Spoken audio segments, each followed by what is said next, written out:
Bom dia a todos. Eu sou Irma de Godoy, eu sou presidente da Sociedade Brasileira de Pneumologia e Fisiologia.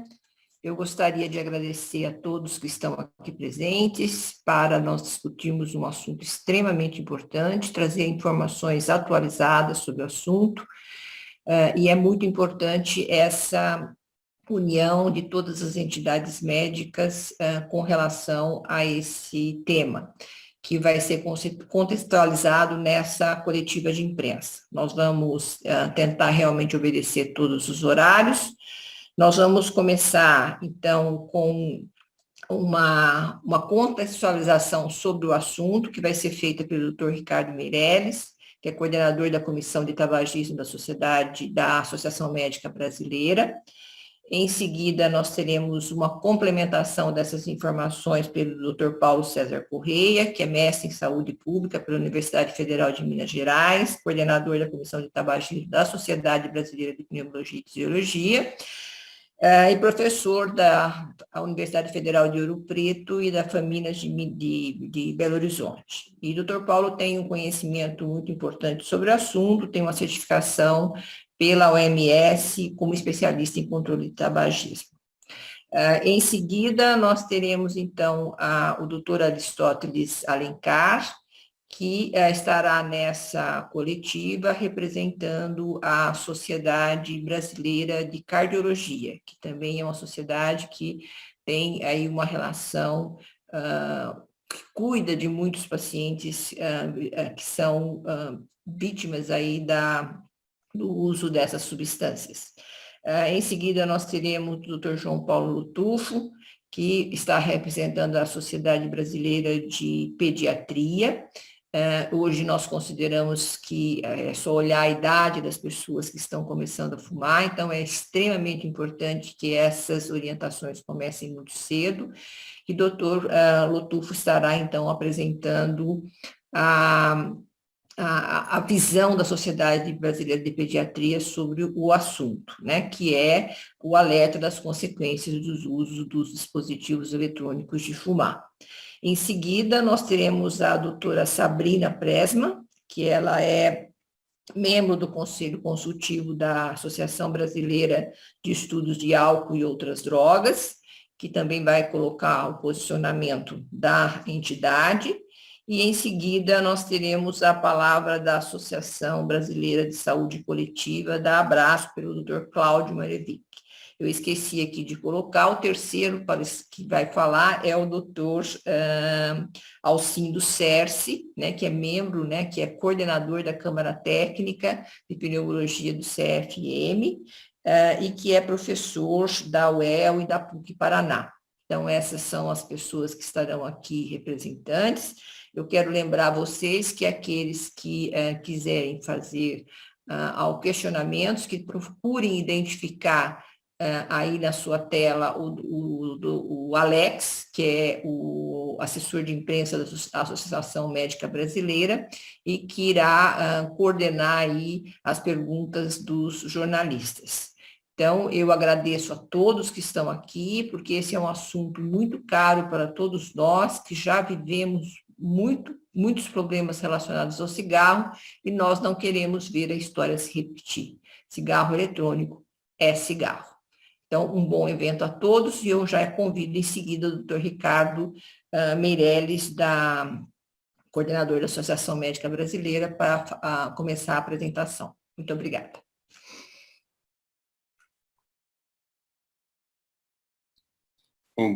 Bom dia a todos, né? Uma satisfação estar aqui. Eu acho que é um momento muito importante do controle do tabagismo no nosso país, esse evento, e momento em que nós estamos diante de uma pressão para que os cigarros eletrônicos sejam liberados no país. Eu vou fazer uma apresentação, né, do momento atual, né, do porquê, o objetivo principal desse evento, e uma contextualização também sobre os malefícios do cigarro eletrônico à saúde, por que nós devemos, então, manter a proibição do cigarro eletrônico no país. Vou compartilhar aqui a tela.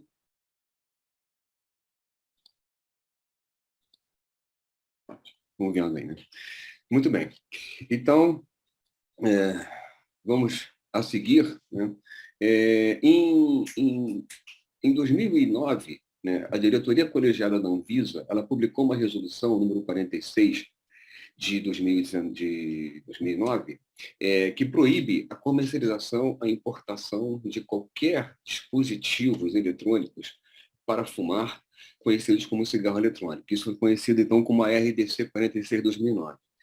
Ela foi publicada considerando a Convenção Quadro para o Controle do Tabaco, né, uma primeira tratativa de saúde pública no país para controlar o tabagismo no mundo, e a inexistência de dados científicos comprovam a eficiência, a eficácia e a segurança no uso e manuseio de quaisquer dispositivos eletrônicos para fumar, em face da incidência do princípio da precaução. Então, naquela ocasião, e hoje também, nós não temos, naquela ocasião, não teriam estudos para mostrar a eficácia e segurança no uso dos cigarros eletrônicos no país, no mundo inteiro. Então, desde a publicação dessa RDC, vários estudos têm sido disponibilizados com o intuito de avaliar os conteúdos das emissões, mensurar os impactos à saúde e descrever os riscos associados a esses produtos. E até o momento ainda restam incertezas relativas ao uso e ao risco atribuído aos dispositivos eletrônicos para fumar. Em 2019, a Anvisa publicou o termo de abertura do processo administrativo de regulação, que é o TAP número 22, que formalizou, então, o início de discussões regulatórias relacionadas aos dispositivos eletrônicos para fumar. Então, foram realizadas 2 audiências públicas, uma em Brasília e outra no Rio, em 2019, uma avaliação da qualidade das evidências apresentadas por ocasião das audiências, 15 pareceres externos independentes, 3 consultas dirigidas e depois 11 oficinas com representantes da Gerência de Análise de Impacto Regulatório, que é o órgão da Anvisa responsável pela regulação dos produtos de tabaco no país. Então, desde o dia 11 de abril de 2022, a Anvisa está recebendo informações técnicas sobre cigarros eletrônicos. Esta é uma etapa de participação social, conhecida como tomada pública de subsídios, que é a TPS, que faz parte do processo de análise do impacto regulatório das boas práticas de regulamentação da Anvisa. As contribuições são recebidas por escrito de forma online e é permitida apenas uma participação por interessado. Embora qualquer interessado possa participar dessa etapa, não se trata de votação ou enquete. O objetivo agora dessa etapa que nós estamos vivendo é reunir evidências técnicas e científicas. Essas contribuições poderão ser enviadas até o dia 16 de junho desse ano. Então, esse é o momento fundamental que nós estamos passando, em que várias entidades, não só da área da saúde, como também de outras áreas, como também qualquer pessoa, qualquer entidade, mesmo produtores também de cigarros eletrônicos, podem enviar evidências científicas, né, mostrando, logicamente, do lado dos interessados na liberação, o benefício do cigarro eletrônico, e do nosso lado, que nós somos favoráveis à manutenção da proibição do cigarro eletrônico no país, mostrando estudos científicos que comprovam o malefício do cigarro eletrônico para a saúde da população, e nosso objetivo é manter, então, a proibição da comercialização, propaganda e publicidade do cigarro eletrônico no país. Mas por que isso acontece? O que é o cigarro eletrônico, então? Para que vocês tenham uma ideia, aqui está uma ilustração de um cigarro eletrônico. São aparelhos mecânico-eletrônicos alimentados com uma bateria de lítio, um cartucho, um refil, que vai armazenar o líquido, né, que é chamado líquido. Existe um atomizador, que vai aquecer e vaporizar a nicotina. Todo cigarro eletrônico possui nicotina, alguns não possuem, mas depois a gente vai falar sobre isso também. E essa nicotina é disponibilizada na forma de vapor. Existe um sensor que é acionado na tragada, acionando o microprocessador que vai tirar a bateria e a luz de LED, e a temperatura de vaporização da resistência pode atingir 250 graus centígrados, no cigarro convencional, 850 graus centígrados. Então, dá uma falsa sensação de que não é tão prejudicial à saúde. Mas, ao ser aquecido, ele vai liberar um vapor líquido parecido com a fumaça do cigarro convencional. E os usuários não são considerados fumantes, e sim vapor, vaporizadores. Existem também outras formas, outros dispositivos, outras gerações de cigarros eletrônicos, né?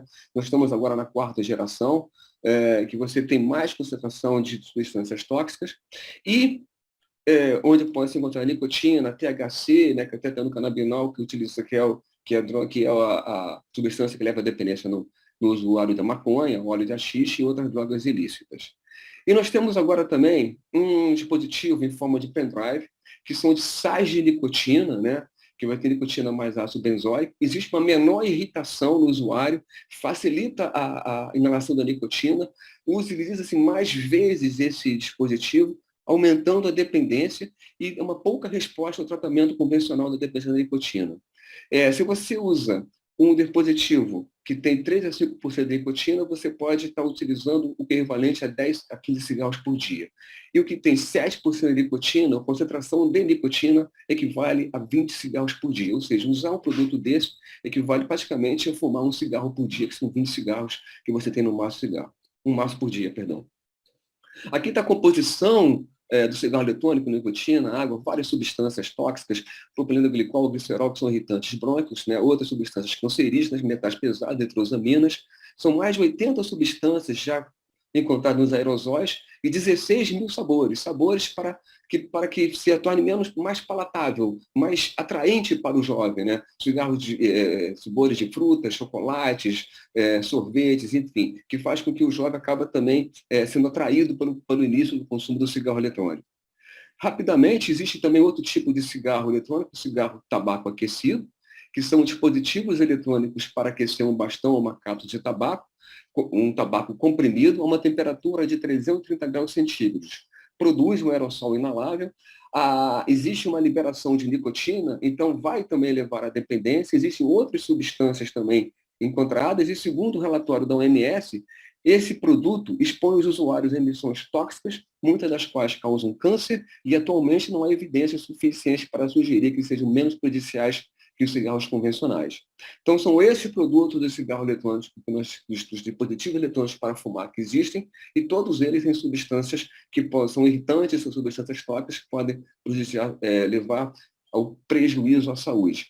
Então, hoje, vários estudos comprovam que os DEFs causam danos à saúde. Então, eles podem causar irritação brônquica, inflamação brônquica. Então, pessoas que têm DPLC, com emfisema pulmonar, não podem usar o eletrônico de maneira nenhuma. Então, um fator independente para asma, leva a aumento da rigidez arterial, levando então ao problema cardiovascular, doenças cardiovasculares. Mesmo o cigarro eletrônico sem nicotina também lesa endotélio e não fumantes saudáveis, então levando também a doenças, o endotélio vascular, levando a obstrução das artérias, levando doença cardiovascular, aumenta o risco de infarto, aumenta a inflamação brônquica, o IQOS principalmente, que seria o tabaco aquecido, também aumenta o estresse oxidativo, inflamação, infecções, leva a infecções, ou seja, levando também a problemas respiratórios. E estudos já provam também que o DEFs, eles também podem causar efeitos mutagênicos carcinogênicos, aumentando 4, 7 vezes mais a redução da expressão gênica comparado ao cigarro tradicional. Ele é carcinógeno para pulmão em estudos e bexiga em estudos em camundongos. Certamente é carcinógeno também para os seres humanos.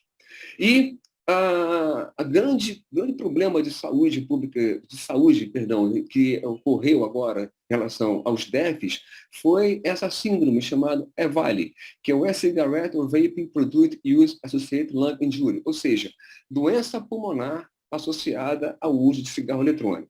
Então, em 2019, um relatório do CDC, vários pacientes dos Estados Unidos começaram a apresentar uma síndrome respiratória aguda grave, vários foram internados, foram entubados, alguns morreram, e mostrou-se o seguinte, né, que 82% dos usos contém THC, 57% nicotina e alguns também associados os dois juntos, né? E o que foi mostrado foi a presença de um acetato de vitamina E, que levando, então, uma pneumonia e inflamação do pulmão, né? Então, de agosto de 2019 a fevereiro de 2020, 2.807 casos nos Estados Unidos, com 68 mortes. Então, já é uma comprovação do malefício à saúde causado pelo consumo de eletrônicos.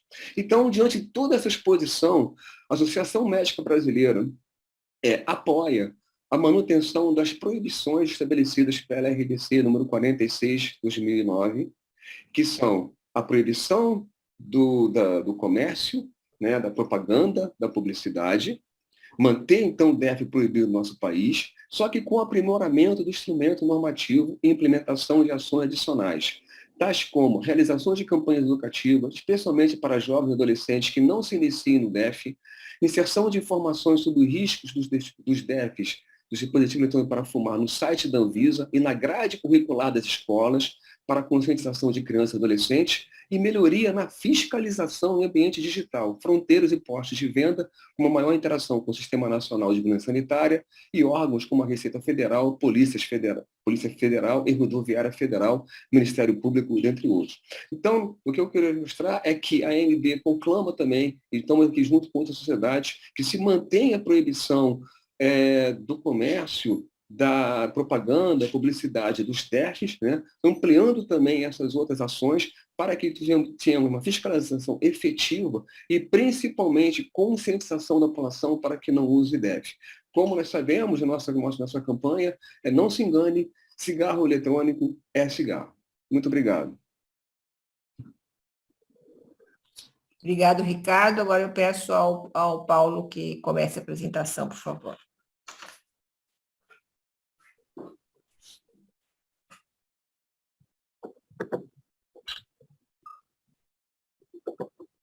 Bom dia a todas e a todos, é um prazer estar aqui. Chamando a atenção, então, destacando esse ponto que o Dr. Ricardo mencionou, por que a GGTAB e a Anvisa sugeriu a opção 2 na TPS?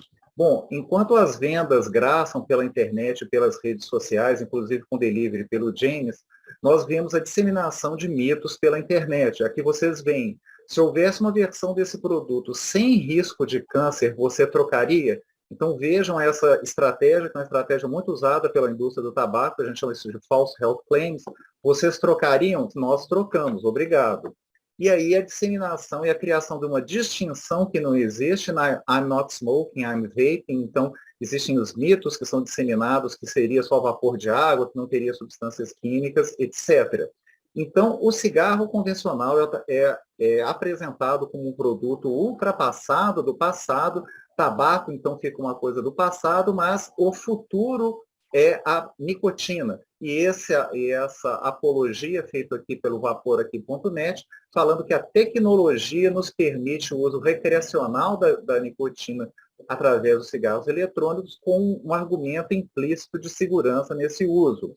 Esse é um filme que eu aconselho todos a ver, o Don't Know Nicotine. Ele é feito por um cineasta que fez o vídeo de lançamento da Foundation for Smoke Free World, que é relacionada a uma indústria grande de cigarros, e ele reforça esse argumento que a nicotina não é o problema no cigarro é que a nicotina vem com as outras substâncias. Ainda que nós não tenhamos a descrição completa dos riscos epidemiológicos, as evidências já existentes permitem dizer que o produto é extremamente perigoso e danoso à saúde, tanto individual quanto saúde pública. Esses produtos são apresentados clean, com interfaces, com um argumento implícito de tecnologia, e vejam vocês, esse cigarro Juul, a alternativa para adultos fumantes. Não nos parece que esses produtos sejam para fumantes adultos, assim como essas coisas coloridinhas, né, para jovens, né, tanto homem quanto mulher, tanto branco quanto afrodescendente, Times Square, Juul Party pelo cigarro Juul, e aqui nós having way too much fun at the Juul Party, né, foto postada em Twitter, ou seja, Vape Fest, apresentadas às adolescentes aí. Vejam essa Vape Fest, um slide que a doutora Irma gentilmente me cediu. Vejam que tem até criança nesse ambiente insalubre. O playbook da indústria inclui o patrocínio de eventos culturais e esportivos. Aqui vocês estão vendo o Paris Saint-Germain, que é patrocinado por essa marca, e aí quem fuma esse cigarro sabe melhor. O produto é apresentado como um produto de inovação e qualidade, e ainda você pertence a uma comunidade. Como a indústria do tabaco ela não tem legitimidade, ela usa uma estratégia que é chamada de Research Front Groups. Esses Research Front Groups fazem o que a indústria não pode fazer. Então vejam que existe um ar de autoridade nesses grupos, esse New Info Study, e para quem não conhece, né, os jornalistas que não conhecem a estratégia do Research Front Groups, está aqui o Source Watch para vocês olharem depois. Os DEFs previnem, né, a proibição dos DEFs previne a iniciação dos dispositivos eletrônicos de fumar. Eles têm altas quantidades de nicotina, e os nunca fumantes que usam DEFs têm probabilidade 3 vezes maior, não só de iniciar o fumo de cigarros convencionais, mas como de se tornarem fumantes regulares de cigarros convencionais. Isso é uma revisão sistemática com meta-análise de evidência global produzido pelo Ministério da Saúde da Austrália, publicado agora em abril de 2022. Além de essa revisão, ela vai de encontro a outras revisões sistemáticas que chegaram à mesma conclusão, como essa de 2018. Né? Os problemas relacionados ao uso precoce do cigarro estão demonstrados aqui em tela e chamando a atenção de vocês, um menor sucesso na cessação. Os fumantes que começam a fumar com menos de 13 anos de idade, eles têm mais do dobro de dificuldades de parar do que os fumantes que começam após os 17 anos de idade. Fazendo uma análise do discurso da indústria, daquele filme You Don't Know Nicotine, nós encontramos esses dois personagens que são cientistas que fazem o jogo da indústria. Vejam essa publicação num jornal de políticas de saúde, onde os dois autores, Asbrand e Niala, chamam, né, advocam o uso de alternativas menos danosas para aqueles fumantes que são incapazes ou que não desejam parar de fumar. Vejam que existe um argumento, né, uma narrativa de ciência e existe uma narrativa também de como se houvesse controvérsia expresso pela palavra really. E vocês vejam que o PHE, o Sistema Público Inglês, publica a sua diretriz falando exatamente, encorajando os fumantes a trocarem para cigarros eletrônicos. Observem a palavra switch, ela é muito usada pela indústria, e eles usam para aqueles fumantes que não podem ou não conseguem parar de fumar. Vejam, então, o switch, que é a linguagem da indústria, ou seja, né, duas marcas falando switch, o Blue aqui usando, inclusive, para burlar as legislações de ambientes livres de fumo e chamando de escolha inteligente. Depois nós vamos falar sobre a decisão inteligente, um slogan dos cigarros Galaxy dos anos 70 no Brasil. Aqui no início, nos anos 80, o cigarro Eclipse, que era o cigarro bonzinho da época, a melhor escolha para os fumantes que preocupam com a sua saúde é parar. Aqui está a segunda melhor escolha, que é switch, né? Trocar para o cigarro Eclipse. E vejam aqui de novo os false health claims dizendo que pode ter menos risco disso ou daquilo. Aqui em 1975, vejam, né, a fumante, né, a gente usa esse fumante chamado de health conscious smoker, né?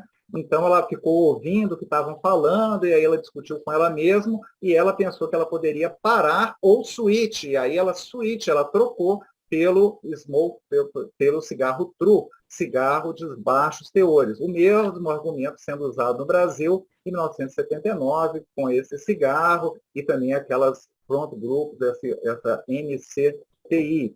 Vejam aqui, quase 20 anos depois, em 97, o mesmo cigarro, né, com um argumento que ainda pega pela natureza e tudo mais, e agora o cigarro bonzinho da vez chama-se cigarro de ultra baixos teores. Aqui uma lâmina desse cigarro com a famosa NCTI mostrada aqui, e vejam em 2018 a mesma empresa que produz o cigarro Galaxy, né, falando, né, sobre produtos de risco reduzido, que são os novos cigarros bonzinhos, né, os sucessores dos cigarros de ultra baixos teores. Vejam a propaganda no Estadão, né, pago por a empresa de cigarro, e vejam essas pessoas falando que são para aqueles indivíduos que não querem ou não conseguem parar de fumar. Aqui, em 1978, a maior descoberta do filtro, então, argumento de tecnologia, que a tecnologia resolveu o problema e agora todo mundo pode fumar de boa. Né? Adler, em 1912, mostrou que o câncer de pulmão é uma das doenças mais raras da medicina.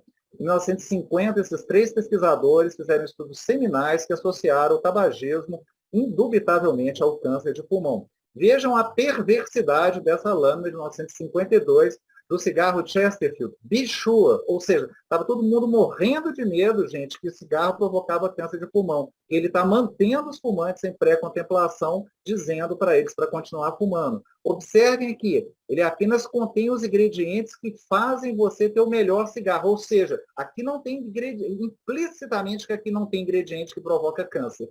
E ainda usa o argumento da tecnologia nas letrinhas aqui, testado e aprovado por cientistas das universidades líderes. Vejam que esses argumentos dos anos 50, que o meu tem menos nicotina, o meu irrita menos a garganta estavam se esgotando, a população estava desesperada por causa do risco de câncer de pulmão, e a resposta da indústria foi produzir, né, os cigarros com filtro. Nos anos 50, gente, nos Estados Unidos, os médicos eram visitados não só pela indústria farmacêutica, mas também pelas indústrias de cigarro, que forneciam amostras e faziam essas cartas conhecidas como Dear Doctor Letters. Então vejam aqui, isso é uma Dear Doctor Letter do Kent com filtro Micronite, falando para os médicos, naqueles pacientes que se sentissem obrigados, que eles deviam falar para os pacientes para cortar, né, cut down, ou cut out, diminuir ou cortar o cigarro, que eles recomendassem o Kent com filtro Micronite. Vejam aqui o argumento da tecnologia no lançamento do cigarro Kent em março de 1952. Aqui vocês veem o argumento de educadores, mais cientistas e educadores, com o cigarro quente com filtro Micronite do que outro cigarro. E vejam a enganação, esse cigarro quente tinha asbestos no filtro, um outro mecanismo de carcinogênese dos mesmos. Por fim, a Frank Statement to Cigarette Smokers. Em 1954, as indústrias se reúnem para dizer que elas contestavam as pesquisas científicas que implicavam o tabagismo como causa de câncer, prometiam aos seus consumidores que seus cigarros eram seguros e prometiam apoiar a realização de pesquisas imparciais para investigar as alegações que o tabagismo traria mal à saúde humana. Aqui estão os 7 irmãos cara de pau, os 7 CEOs, jurando diante do Congresso americano que cigarro, que eles não sabiam que nicotina era droga e provocava dependência. Portanto, não se engane, cigarro eletrônico é cigarro. Proíbe em definitivo, Anvisa. Obrigada, doutor Paulo. Agora eu vou abrir a palavra para o doutor Alcindo Cerci, para colocar a posição do CFM a respeito desse assunto. Bom dia a todos. Em nome da doutora Ingrid Godoy, presidente da SBPT, eu saúdo todos os presentes aqui nessa importante coletiva de imprensa, onde reúne os principais atores das sociedades médicas e organizadas para esclarecer a nossa sociedade os efeitos deletérios da liberação dos dispositivos eletrônicos para fumar. Acho que os colegas já colocaram a parte expositiva teórica em relação a esse aspecto, e eu falo aqui em nome do nosso presidente, Dr. José Irangalo, recém-assumindo a presidência do Conselho Federal de Medicina, com apoio irrestrito em relação a essa campanha. Para o Conselho Federal de Medicina, este tópico, esse tema é urgente. Cigarro eletrônico, estamos convencidos também, a porta de entrada para o tabagismo. Já tem estudos que comprovam os riscos da nicotina para doenças cardiovasculares, respiratórias, dependência química, câncer e até doenças específicas dos cigarros eletrônicos, como já foi dito aqui a EVALI. A nossa posição é extremamente favorável a essa campanha e nós, como conselho, dentro das nossas ramificações e das comissões que participamos dentro e fora do governo e do Congresso, já então nos comunicamos com o Congresso Nacional e ele foi alvo de 3 pedidos importantes. O compromisso com a manutenção da lei que proíbe os dispositivos eletrônicos para fumar, o reforço aos mecanismos de fiscalização e controle, desenvolvimento de campanhas de esclarecimento sobre malefícios do uso do cigarro eletrônico, sempre de forma cooperativa com todas as sociedades e instituições. Lutamos por algo muito importante, no nosso ver, para a sociedade e importante para a saúde coletiva do nosso país, saúde pública do nosso país. Já existem evidências acumuladas em relação aos efeitos deletérios, às doenças, aos riscos, enfim. Estamos aqui para ratificar o nosso posicionamento, ratificar a nossa intenção de trabalhar juntamente com as demais sociedades e associações para que possamos manter, então, a proibição e esclarecer a sociedade, que é a sociedade e os médicos, naturalmente, que é o nosso ponto principal, dos efeitos deletérios e da importância de não ser modificada a RDC sobre o assunto, e mantendo, assim, os dispositivos eletrônicos de fumar proibidos em nosso país. A minha fala é breve, Era isso que eu gostaria de falar para os senhores. O Conselho Federal de Medicina tem absolutamente apoiado e lançando campanhas específicas também, diretamente do Conselho, com o apoio também da Sociedade de Especialidade Médica, para que a gente possa, então, combater esse lobby inicial que está sendo feito para a legalização de algo que certamente trará muitos riscos e muito mais doenças para as nossas sociedades. Agradeço mais uma vez o convite e me coloco à disposição ao final para responder alguma pergunta, algum questionamento. Muito obrigado. Muito obrigada, Alcindo. Eu acho que o Alcindo trouxe um ponto importante. Nós estamos todos juntos nessa campanha, né? Todas as sociedades médicas, porque nós conhecemos o assunto de longa data e nós estamos vendo a história se repetir e a gente não quer ver essa história se repetir.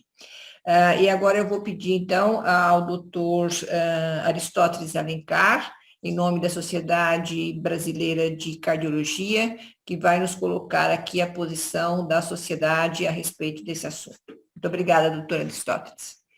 Bom dia, professora doutora Irma Godoy, presidente da Sociedade Brasileira de Pneumologia. A Sociedade Brasileira de Cardiologia não poderia deixar de participar desse importante evento sobre a questão do cigarro eletrônico. O cigarro eletrônico, hoje, ele se encontra na 4ª geração e seu uso vem crescendo principalmente em jovens. E seus efeitos sobre a saúde, seus efeitos maléficos, já são comprovados. O que acontece? Como o Dr. Ricardo Meireles falou, o equipamento gera umas partículas ultrafinas que conseguem ultrapassar a barreira dos alvéolos do pulmão e cai na corrente sanguínea, fazendo que haja uma inflamação. Quando essa inflamação ocorre no endotélio, que é justamente a camada que reveste internamente o vaso, aí pode dar início a eventos cardiovasculares agudos, como o infarto e a síndrome coronariana aguda, a angina do peito. E, além do mais, a nicotina ela tem uma influência no coração porque aumenta a frequência cardíaca e aumenta também a pressão arterial. Então, o efeito protetor que se alegava inicialmente ao cigarro eletrônico não existe em definitivo. Em países que liberaram esses produtos, existe um crescente aumento de doenças cardiovasculares na população abaixo de 50 anos de idade. Portanto, diferentemente do cigarro convencional, que demora às vezes 20 ou 30 anos para manifestar a doença no usuário, o cigarro eletrônico tem mostrado essa agressividade em menos tempo. Então, um produto que prometia segurança foi capaz de matar jovens mais rapidamente. No início da comercialização do cigarro eletrônico, as pessoas usavam as duas formas, o cigarro convencional, na tentativa de mudar só para o eletrônico, que prometia não ajudar a saúde, prejudicar a saúde. Mas agora, a grande parte já usa somente o eletrônico. Então, esse fato nos permitiu conseguir evidências importantes, porque é uma população que usa somente o cigarro eletrônico. Então, você descobriu isoladamente o malefício desse produto. Interessante, um trabalho publicado agora em novembro do ano passado, de 2021, mostrou que o uso de cigarro eletrônico está associado ao aparecimento de acidente vascular encefálico em faixas mais jovens. Por exemplo, 48 anos, a média foi observada em pessoas que apresentaram AVC, comparado a 59 anos, as pessoas que fumavam cigarro tradicional. Portanto, o risco de acidente vascular encefálico foi muito maior em jovens que utilizavam o cigarro eletrônico. Nós teríamos uma quantidade imensa de informações para passar a vocês, mas o tempo é restrito. Eu gostaria de agradecer mais uma vez em nome da Sociedade Brasileira de Cardiologia. Coordeno também um programa estadual de controle do tabaco no Amazonas, que é vinculado ao Programa Nacional de Controle do Tabagismo do Ministério da Saúde, que tem obtido resultados excelentes. Então, cigarro eletrônico é cigarro. Vamos ajudar a Anvisa a dizer não. Muito obrigado. Muito obrigada, doutora Aristóteles, informações extremamente importantes, e quero reforçar aqui que nós estamos abertos ao final dessa entrevista, dessas colocações para as perguntas, e agora eu convido o doutor João Paulo Lotuffi, pela Sociedade Brasileira de Pediatria, para colocar a posição dele. Muito obrigada, Lotuffi. Agradeço essa oportunidade representando a Sociedade Brasileira de Pediatria e quero dizer que eu tenho sido convidado para conversar com alunos em escolas depois do término da pandemia e numa das escolas em que eu estive, eu perguntei para 200 alunos do ensino médio por que os seus avós fumavam. E eles me disseram porque era charmoso, porque tinha glamour, dava prazer, socializava, e não sabiam do poder viciante da nicotina e não conheciam os problemas causados pelo cigarro. Aí eu perguntei para os jovens, por que vocês estão começando a fumar cigarro eletrônico? E eles não souberam me responder. E eu respondi, porque é charmoso, tem glamour, dá prazer, socializa, não sabem do poder viciante da nicotina e não conhecem os problemas causados pelo cigarro eletrônico. Então, a história se repete. A gente precisa saber que essa ideia da indústria de lançar isto para aquele fumante que não consegue parar de fumar é uma mentira muito grande, porque a propaganda da indústria é para o jovem. Então, o jovem diz, fumo porque eu quero, a hora que eu quiser parar, eu paro. Mas a gente sabe que a nicotina, tabagismo, é uma doença conhecida como dependência de nicotina. Precisamos saber também que o tabagismo é o caminho para outras drogas, assim como o uso do álcool. Então, dependência de nicotina ocorrendo na faixa etária do adolescente é muito mais potente o efeito de dependência do que quando você começa a fumar quando adulto. Então, por que isso? Porque o cérebro se desenvolve até os 21 anos. Qualquer droga iniciada antes disso, a chance de dependência é maior. E a gente sabe que o jovem, através de trabalhos de Lozano, já em 2017, colaboradores, a gente sabe que aquele jovem que começa a fumar cigarro eletrônico, em pouco tempo ele passa a fumar cigarro comum ou cigarro de maconha. E lembrar que a maconha também utilizada nos cigarros eletrônicos, ela é causadora de lesão cerebral irreversível. Alguns jovens vão ter lesão cerebral com perda da memória, dificuldade de aprendizado, e a gente vai criar aí uma geração de pessoas com déficit cerebral. Então, a Sociedade Brasileira de Pediatria se posiciona totalmente contra a aprovação do cigarro eletrônico e a gente lembra que o tabagismo, conhecido como uma doença pediátrica, funcionou o trabalho antitabágico através da retirada da propaganda, de leis fortes, de punição exemplar e tratamento gratuito para a população. Só que o que a gente está vendo agora é que, através da mídia eletrônica, do boca a boca, tem se propagado entre a juventude o uso de cigarro eletrônico. Eles desconhecem os problemas relacionados a isso e os pais também desconhecem os problemas relacionados a isso. Por isso que a Sociedade Brasileira de Pediatria lança essa campanha de orientação para pais, professores e alunos dentro das escolas. Obrigado. Muito obrigada, Lotufo. Acho que são informações extremamente importantes. De novo, eu saliento que as perguntas devem ser direcionadas para a assessoria de imprensa, que pode pedir pelo chat, e a gente vai abrir o microfone para que as pessoas possam fazer as perguntas. A próxima apresentadora é a doutora Sabrina, que vai falar em nome da ABEAD. Muito obrigada, Sabrina. Seja bem-vinda. Bom dia a todos, é um prazer estar aqui. Acho que a ideia é contribuir junto com os meus colegas, falando um pouquinho, né, do que vem acontecendo, que às vezes se mistura entre o passado e o futuro, né? A gente viveu aí uma sociedade em que se podia fumar em tudo que é lugar, inclusive no avião, propagandas, né, em todos os locais, e como o Lotufo falou, né, o cigarro é glamorizado, visto como uma coisa glamourosa, chique e desejável.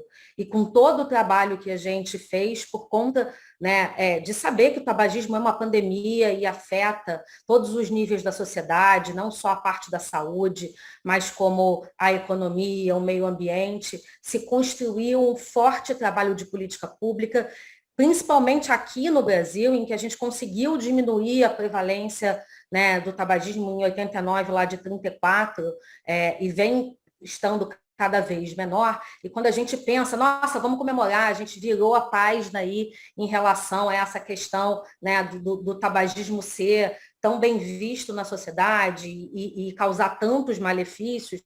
É curioso hoje, quando eu dou aula para pessoas mais jovens, muitas vezes, que não viveram, né, esse momento em que fumar era o máximo, as pessoas se surpreendem, né? Isso há alguns anos atrás, e agora, quando a gente fala de cigarro, tem começado a trazer o cigarro eletrônico. Então, quando que a gente olha e fala, nossa, a gente avançou muito, trabalhou muitos anos para conseguir começar a diminuir a prevalência do tabaco e os malefícios que causam à sociedade, vem um novo produto com esse conceito, né? O Paulo também falou um pouco sobre isso, com a ideia do troca por um produto que faz menos mal, e o que a gente sabe é que não é isso, e a própria indústria, ao longo do tempo com cigarro, já convenceu a gente com essa estratégia, com cigarro de baixo teor, com cigarro de aroma, e agora ele vem de novo tentar convencer a gente com essa historinha de que esse produto é menos maléfico, né? Tentando trazer a ideia do aroma, né?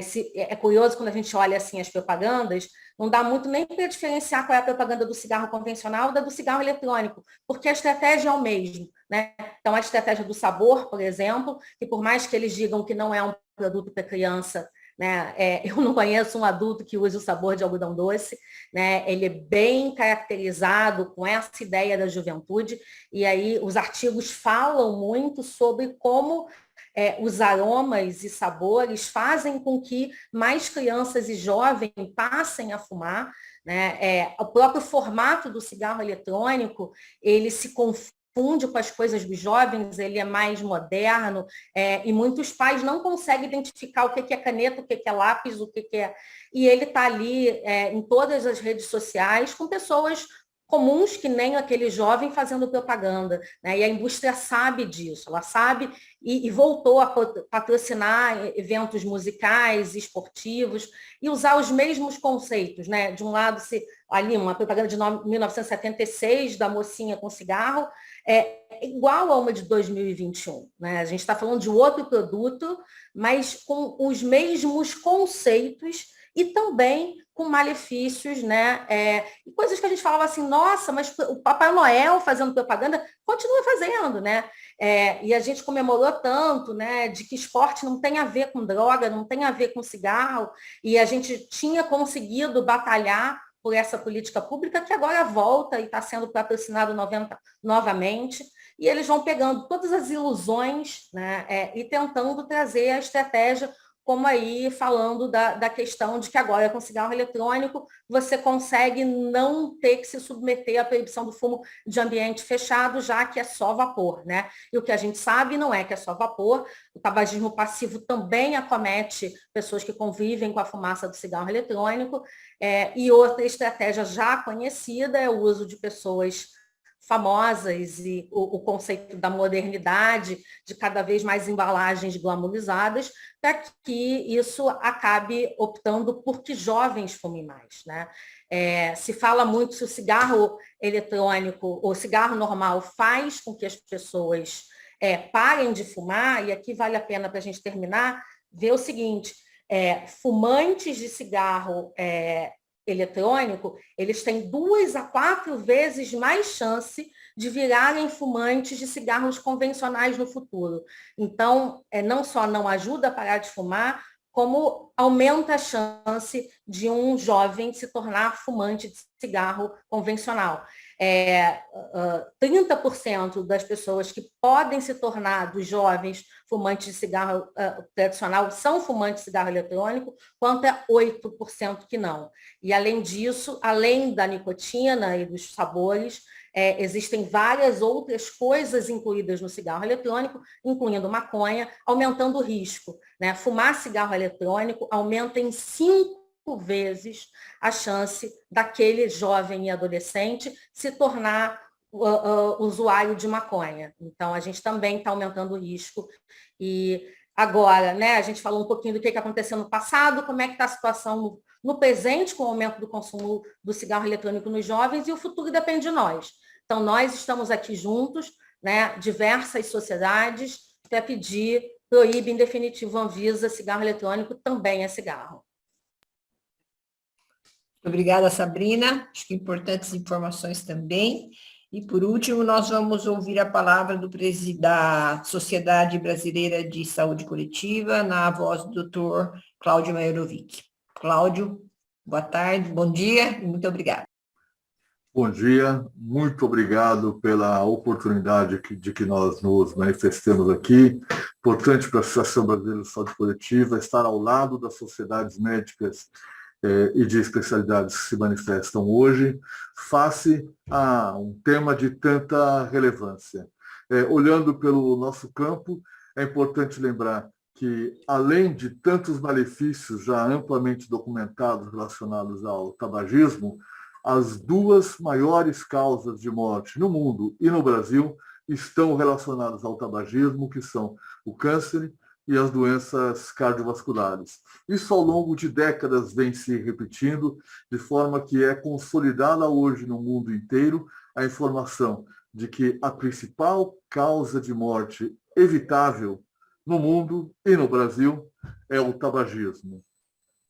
Nós lamentamos que ao longo de décadas, pessoas com afinidade com a nossa área, epidemiologistas, tenham vendido seu trabalho para a indústria do cigarro, tentando provar o impossível, provar que o cigarro não traz malefícios à saúde.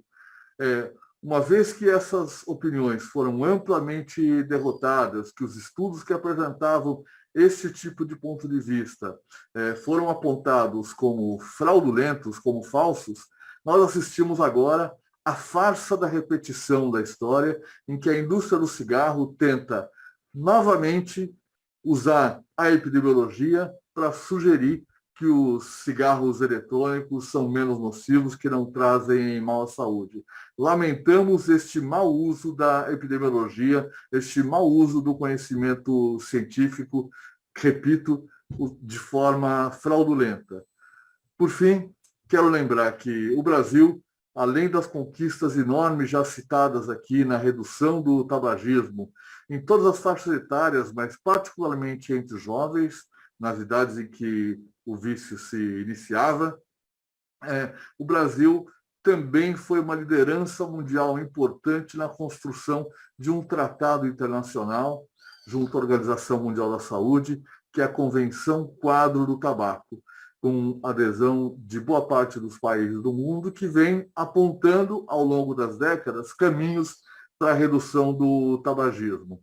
E com isso eu quero lembrar que o Brasil também pode ser liderança a partir das suas ações internas, a partir da ação das suas instituições e das diferentes sociedades que representam o povo brasileiro e os especialistas do Brasil, clamar por uma condenação internacional a esta nova tentativa de trazer o tabaco como algo inócuo, como algo que deva ser incorporado à rotina dos jovens e adultos do mundo inteiro. Lembrando apenas que não se trata de enfrentar pequenas contravenções e contrabando, mas indústrias de muito peso, como a Philip Morris, a British American Tobacco, que devem ser enfrentadas, inclusive, nos seus países de origem, uma vez que a fabricação desses dispositivos deve ser proibida lá, para que eles não entrem como contrabando no restante do mundo. Muito obrigado e continuamos nessa luta todos juntos. Obrigado.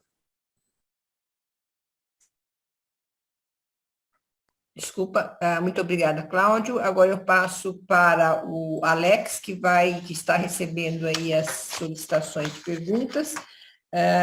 Alex, fica à vontade. Eu peço apenas que os respondentes sejam breves, para que a gente possa responder aí o maior número de perguntas possíveis. Muito obrigada. Bom dia a todos, obrigado, doutora Irma, obrigado a todos os nossos especialistas que participaram agora, dando suas explanações e os dados, né, de extrema relevância aqui para todos os presentes. Nesse momento, eu quero só lembrar para todos, quem quiser fazer perguntas é só mandar via chat, tá? Estou identificado aqui como assessoria de imprensa, Alex Petrov, é só mandar sua pergunta via chat que eu vou replicando aqui para todos os participantes. A Gabriela da CBN já mandou 2 questionamentos aqui. Ela perguntou, primeiro, ela gostaria de saber se há dados recentes e atualizados sobre esse assunto que ainda não tenham sido divulgados, né? Não tinham sido divulgados anteriormente. E a segunda pergunta para os nossos especialistas é qual a expectativa de todas as entidades sobre quando a Anvisa deve decidir sobre esse assunto? Ela pergunta porque a Anvisa prorrogou por 30 dias o prazo final para receber as contribuições da tomada pública de subsídios.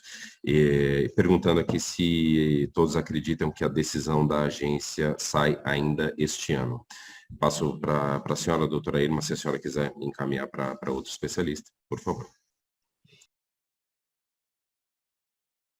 A primeira pergunta a respeito dos dados novos, vou passar para o doutor Paulo, a segunda para o doutor Ricardo.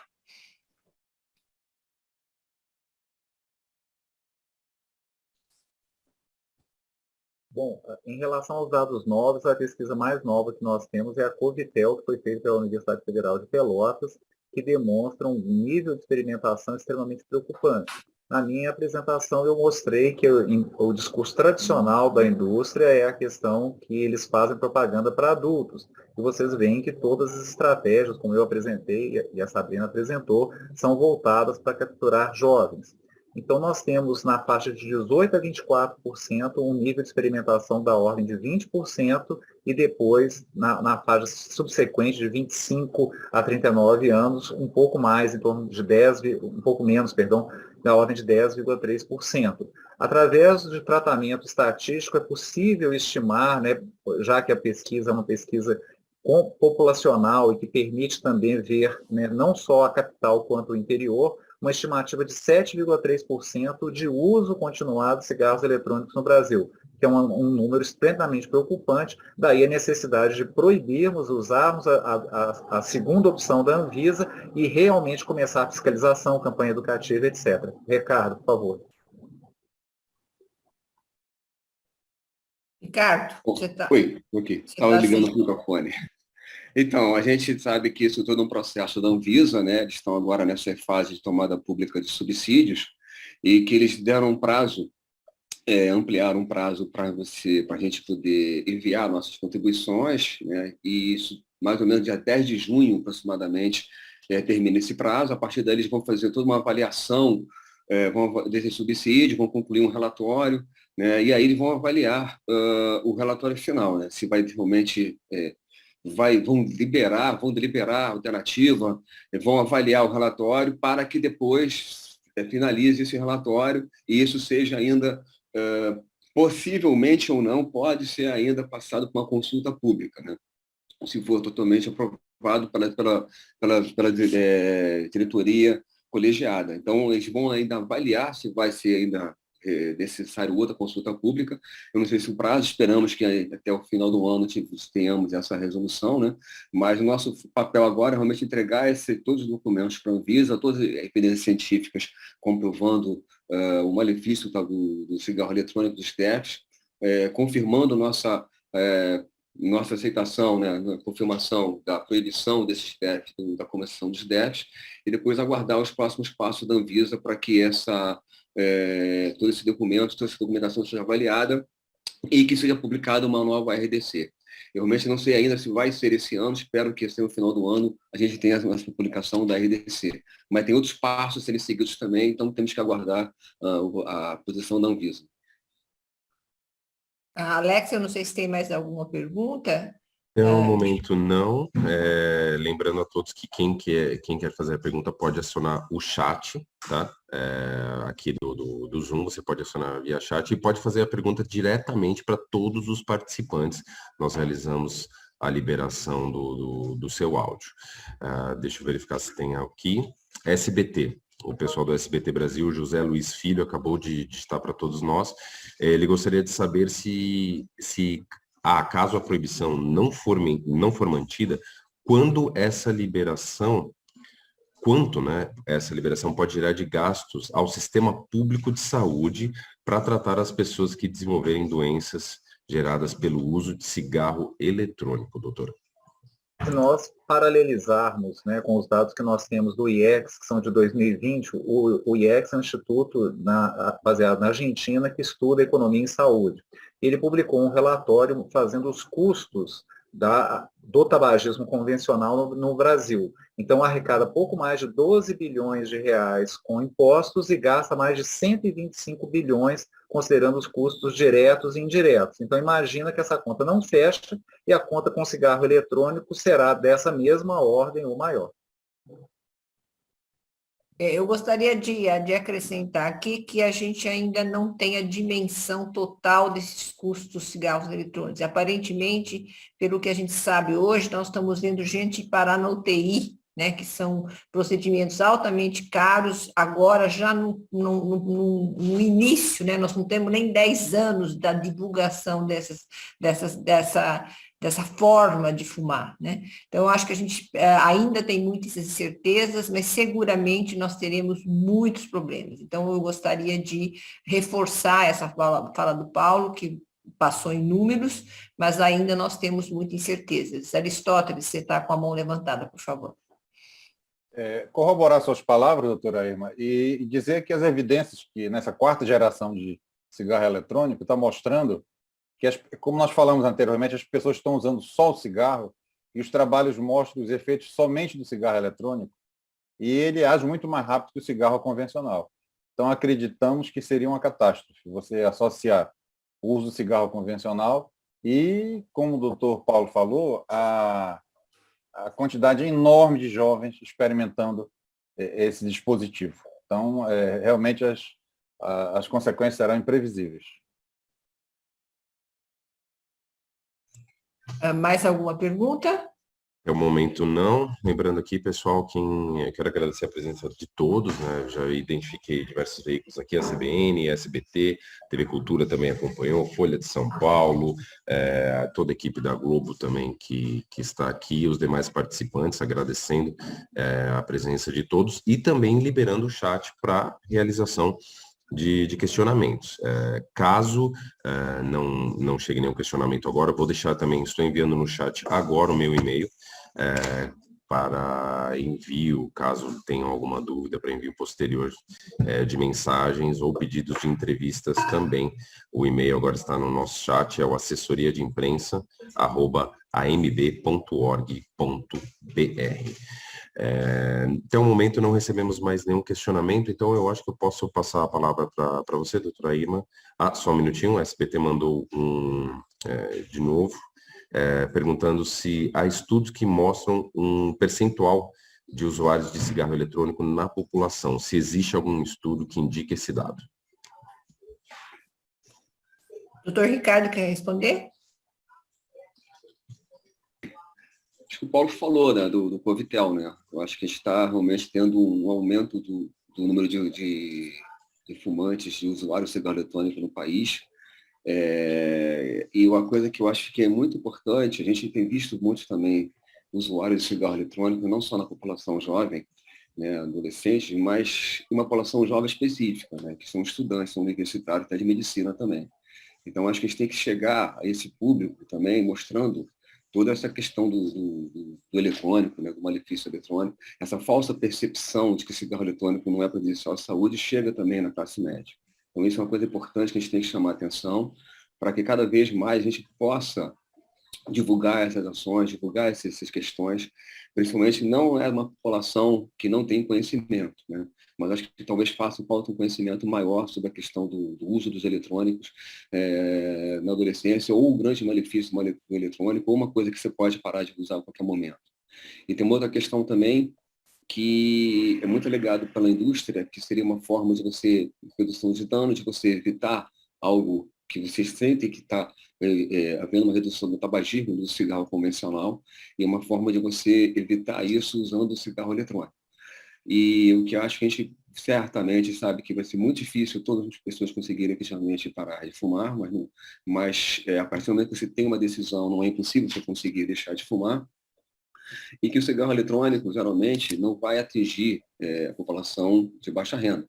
Então, a gente vai ter ainda uma duplicidade entre a pandemia do cigarro convencional junto com o cigarro eletrônico.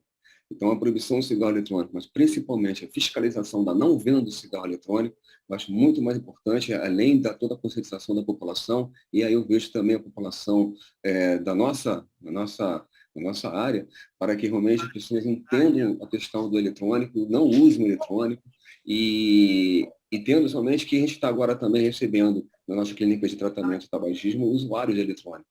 Então, necessitando de tratamento, necessitando também de deixar de conseguir parar de fumar, dessa uma dependência de nicotina altíssima. Então, mostrando todo o malefício do eletrônico, não só a iniciação, né, como hoje, encontrando também pacientes já com dependência, necessitando também deixar o eletrônico. Mas que realmente isso é uma questão que nos preocupa, o aumento do uso do cigarro eletrônico na nossa população e no mundo, e a gente tem que realmente firmar bem esse compromisso de que possamos efetivamente, não só com a proibição, mas principalmente com a fiscalização e com campanhas educacionais, fazer com que esse consumo se reduza gradativamente no país. Obrigada, Ricardo. Bom, eu vou só espera um pouquinho, Paulo, eu vou dar 1 minuto para cada um agora, porque nós temos que terminar às 11h10. Então, eu vou começar pela ordem que foi solicitada, doutor Aristóteles, depois doutor Lotufo, depois doutor Paulo. Não sei se alguém mais quer falar, por favor. 1 minuto para cada um, por favor. Eu preciso menos de 1 minuto, porque não temos dados ainda consistentes, mesmo porque o cigarro eletrônico é proibido no Brasil. Então, não teríamos assim dados como você tem da produção do tabaco convencional, do cigarro convencional. Mas um indicativo que nós temos é a grande quantidade de trabalhos científicos, o doutor Ricardo falou, pessoas que chegam às clínicas com problemas relacionados ao cigarro eletrônico, e a grande quantidade de trabalhos apresentados no Congresso Europeu de Cardiologia, no Congresso Americano de Cardiologia. É um dado indireto de que as pessoas estão procurando aderir com mais intensidade ao cigarro eletrônico. Muito obrigada, doutor Aristóteles. Doutor Paulo, doutor Lotufo.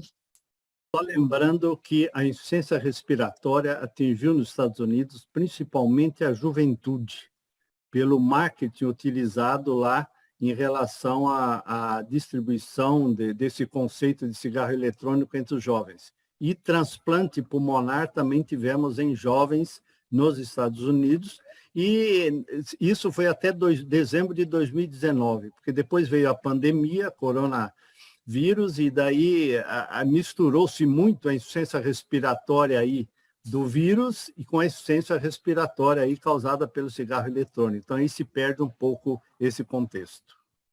Muito obrigada, Lotufo. Doutor Paulo?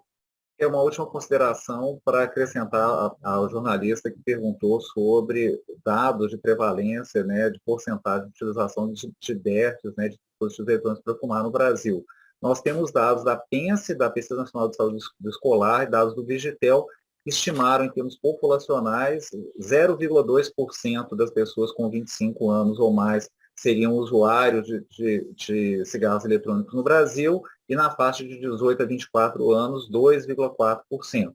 São números extremamente preocupantes e, realmente, a ação, o caminho para a ação é aquele número 2 que a GGTAB da Anvisa falou. Educar, realmente fiscalizar, enfim, e proibir em definitivos esses danosos produtos à saúde pública.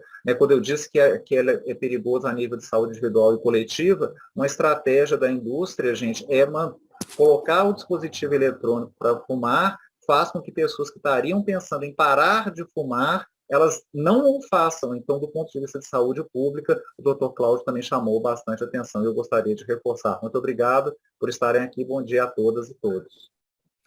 Bom, muito obrigada a todos. Eu acho que foi muito esclarecedora toda a coletiva. Acho que essa posição que nós temos é uma posição unânime de todas as sociedades médicas e também das sociedades representativas das especialidades médicas, como o CFM, a AMB. Nós estamos todos juntos nessa, digamos, luta pela saúde dos nossos jovens, principalmente. Os nossos jovens estão realmente em risco de repetir a história de 40, 50 anos atrás, né? Então, nós estamos todos juntos nessa, nós vamos fazer... campanhas estão sendo desenvolvidas pelo CFM, pela AMB, pela Sociedade Brasileira de Pneumologia, Cardiologia, Pediatria, para realmente atingir essa população jovem com esclarecimentos claros, né, a respeito desse assunto. Eu só quero deixar uma última aqui, solicitação, se possível, que a Anvisa torne realmente mandatório aí a notificação dos casos de EVALI, da doença grave, porque eu acho que a única maneira de nós termos realmente uma dimensão nacional. Com a Covid isso ficou difícil, mas eu acho que hoje nós temos condições de realmente solicitar à Anvisa que torne essa notificação compulsória, porque é uma doença extremamente grave e associada com o uso de cigarros eletrônicos. Eu agradeço a todos pela presença. Nós temos aqui à disposição o Alex com o contato de todos aqueles que estavam nessa entrevista, para que possam dar entrevistas adicionais, informações adicionais, documentos adicionais. Todos estão disponíveis. E temos também um documento que já está em poder da imprensa, que eu não sei se o Alex quer completar, que é um documento já com a chancela de várias sociedades médicas e várias federações da Associação Médica Brasileira. E assim eu encerro, a não ser que o Alex queira colocar alguma coisa a mais. Não, muito obrigado, viu, doutor? Lembrando aqui para todos os presentes, o e-mail é assessoriadeimprensa@amb.org.br. Eu coloquei no chat, mas lembrando, assessoriadeimprensa@amb.org.br. Podem entrar em contato, que quem precisar de entrevista, precisar de mais algum dado, nós providenciaremos aqui, e agradecendo a presença de todos mesmo. Então, muito obrigada e até uma próxima. Nós nos veremos aí, porque esse é um assunto que nós vamos ter que discutir bastante. Então, muito obrigada a todos. Tchau.